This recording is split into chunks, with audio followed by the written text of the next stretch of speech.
sepa ahora con los dos sacos de arroz.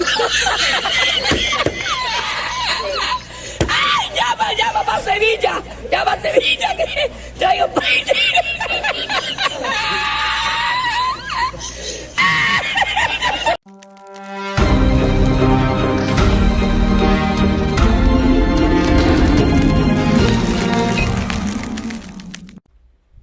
Ladies and gentlemen, Jasper Gonzo here. What's next? I may be a little late to the party with this one. Normally, I try to be as diverse as I possibly can in regards to politics and pop culture. But sometimes the politics are just so juicy. It's hard to resist, especially with everything going on with Lord Fauci and his clownery. But this one kind of caught my eye, and I had it on my list. But unfortunately, was unable, to get to it until now. Let's take a look. This comes out of Bounding into Comics. Excuse me.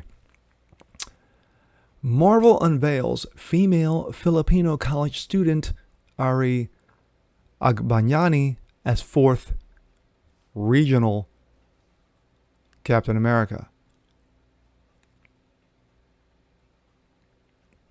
Yeah. Once again, Marvel. Marvel has announced that the fourth new hero set to be introduced this summer as a regional Captain America will be newly created hero Ari Agbanyani, a Filipino-American student. There you are. That's what she'll look like. Oh my.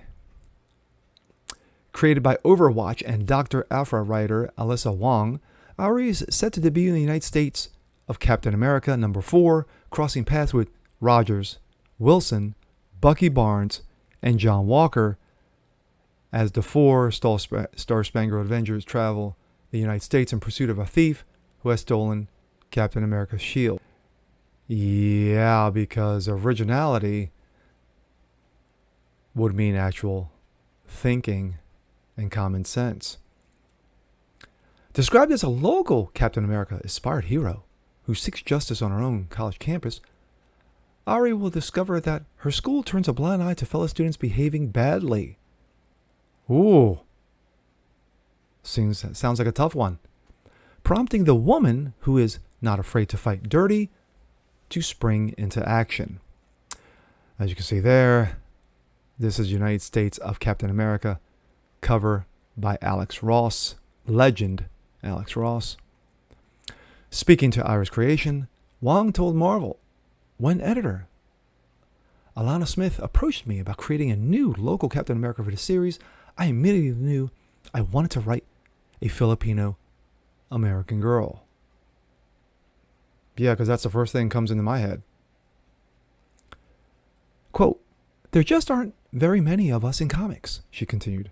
I grew up without a Filipino American community for most part, so every time I see a Filipino character, I get excited. And getting to create one, a Captain America even, feels incredibly special. You can see there, that is Rogers, Barnes, and somebody else. Wong added, Ari Agbanyani is a scholarship student at a small private university when she finds out that her best friend is being victimized by a wealthy legacy student. Wealthy legacy student. Ari is determined to make things right. Quote, but what can she do in her college when her college is only concerned with keeping its donors happy? Half the buildings on campus are named after her best friend's abuser, she continued. In order to take him down, she'll have to get creative.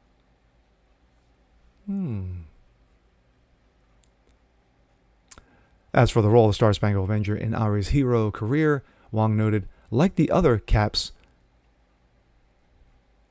Ari has a strong sense of justice and admires the ideals of Captain America that Captain America embodies.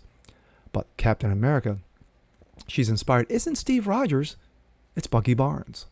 someone who hates bullies as much as Steve does, but is willing to use sneakier, shadier tactics to deal with them.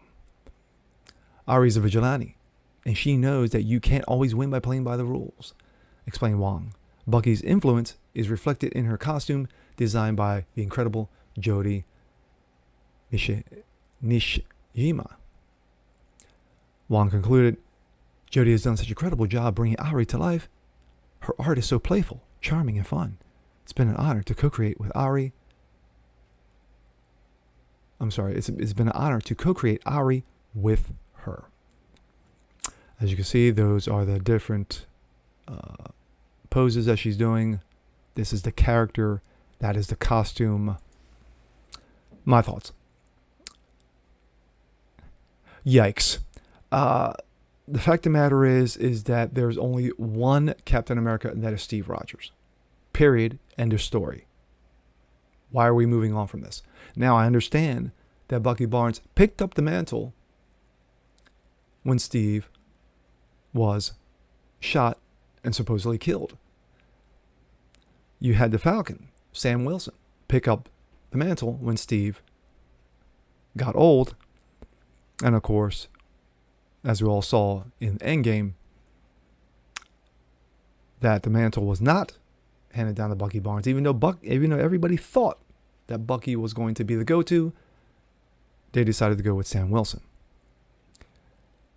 Now, of course, Sam Wilson, the Falcon, and the Winter Soldier have joined forces, Bucky Barnes, on Disney's show.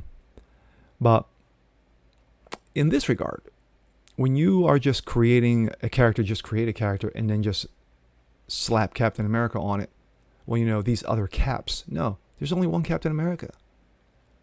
And you have different storylines to say, okay, here's the reason why Bucky did what he did, the reason why Sam Wilson did what he did. The other one, John something. He was in the show. He got introduced as Captain America in that show. And of course, he got ripped a new one because everybody thought it was a joke. And like, dude, what are you doing? You're not Steve Rogers. Stop it. Get off the screen. But Marvel, you got to stop this. Marvel, you have to stop this. No one's going to buy this. No one's buying this stuff. They're just not. Just come to the realization that Steve Rogers is your Michael Jordan. He is the GOAT. And leave it be. Continue the ongoing storylines, which you can, because there are multiple. You can be multifaceted with this. But yet, you want to get all identity politic. You want to get all political correct. Make sure all the boxes are checked off. And that's stupid. It's utterly stupid. And it proves in the sales. The non-existing sales when this character is introduced. So Marvel continues its ongoing buffoonery, ongoing ridiculousness, ongoing ignorance in regards to what actually sells and what the fans, comic book fans, actually want. And with that being said, I'm Jasper Gonzo. This is What's Next. Want to see more just like this? Please leave a comment below. Like it, share it, subscribe to it. Hit that notification bell so you don't miss a thing. And we'll see you guys next time. Peace.